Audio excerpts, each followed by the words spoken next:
उद्धव ठाकरे आणि राज ठाकरे षण्मुखानंद हॉलमध्ये दाखल झालेले आहेत। बाळासाहेब ठाकरेंना आदरांजली वाहण्यासाठी ठाकरे बंधू माटुंग्याच्या षण्मुखानंद सभागृहामध्ये दाखल झालेले आहेत। आज बाळासाहेब ठाकरेंची जयंती आहे।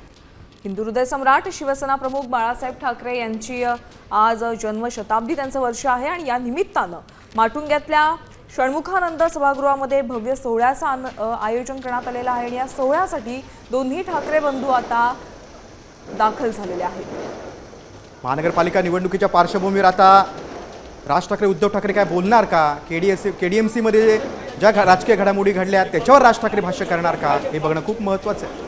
आणि पालिका निवडणुकांनंतर पहिल्यांदाच राज आणि उद्धव ठाकरे एकत्र येणार आहेत, त्यामुळे या सोहळ्याच्या निमित्तानं ते कार्यकर्त्यांना पदाधिकाऱ्यांना काय संबोधित करणार आहेत याकडे सर्वांचंच लक्ष लागलेलं आहे।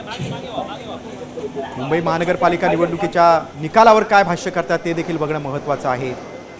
राज ठाकरे आणि उद्धव ठाकरे पुन्हा एकदा एकत्र आलेत। मुख्य म्हणजे महापालिका निवडणुकीनंतर निकालानंतर एकत्र येतात हे महत्त्वाचं आहे। तर आज बाळासाहेब ठाकरे यांचं जन्मशताब्दी वर्ष आहे आणि त्या निमित्तानं दोन्ही ठाकरे बंधू पुन्हा एकदा एकत्र आलेले आहेत। त्याच पालिका निवडणुका पार पडलेल्या आहेत, त्यामुळे पाहिलं की